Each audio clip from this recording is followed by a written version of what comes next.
of 2022, Kenyans participated in an election that ushered in new leaders at all levels of our governance realm. Following a dispute in the presidential election, a petition was filed in our Supreme Court for determination of validity of the results, and the Supreme Court has today pronounced itself on this matter. When I was sworn in as your president, I made a pledge to the country, a pledge to uphold the rule of law and the decisions made by the judiciary on all matters appertaining to our governance. Today, the Supreme Court made a ruling on the presidential dispute, upholding the results announced by the Independent Electoral and Boundaries Commission on the 15th of August, 2022. And in keeping to the pledge that I made to uphold the rule of law when I took the oath of office, I commit to executing the orders of this court to the letter.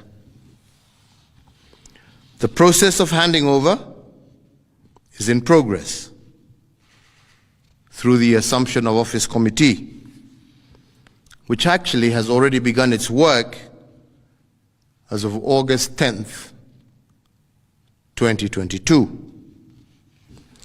And indeed, it is my intention to oversee a smooth transition to the next administration, and all the necessary orders to facilitate this process have already been issued.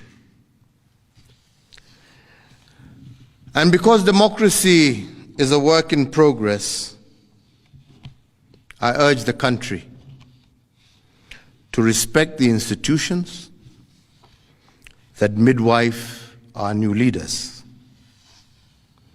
And in doing so, I also urge citizens to constantly put them under scrutiny, for this is the civic duty of every single Kenyan. In particular, this civic duty requires every citizen to constantly put the truth presented by our constitutional institutions to test. And they must test them for coherence, but also for correspondence. They must constantly scrutinize the coherence of the truth given by these institutions, and to ask themselves whether the truth has been coherent from one election to another. Has there been a consistent pattern that is acceptable to our democratic ethos? We must ask ourselves, is it about numbers, or is it about process? Which of these two is it? And can our institutions rule one way in one election and another way in another election without scrutiny? I do invite you, Kenyans, to keep vigil and indeed to hold all institutions to account. The second thing we must place under scrutiny is whether the truth given by institutions has correspondence. That is, do the truths given by our institutions correspond with what is observable by the citizen? True beliefs and true judgments must correspond to the actual state of affairs. But do our constitutional institutions meet this threshold? While we must appreciate these institutions, we must also hold them to account at every juncture.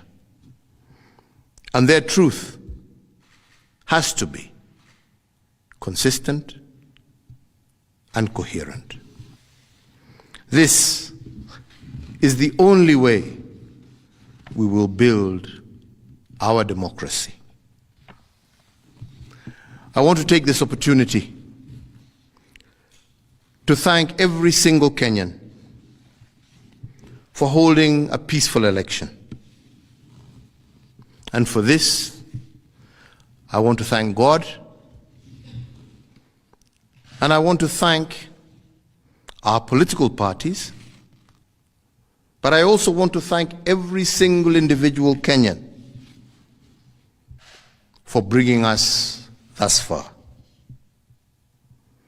I want to wish well all who have won as they guide our country into the future. And I thank you all for the opportunity to serve, and I say, may God bless you all, and may God bless this great Republic of Kenya. Asante.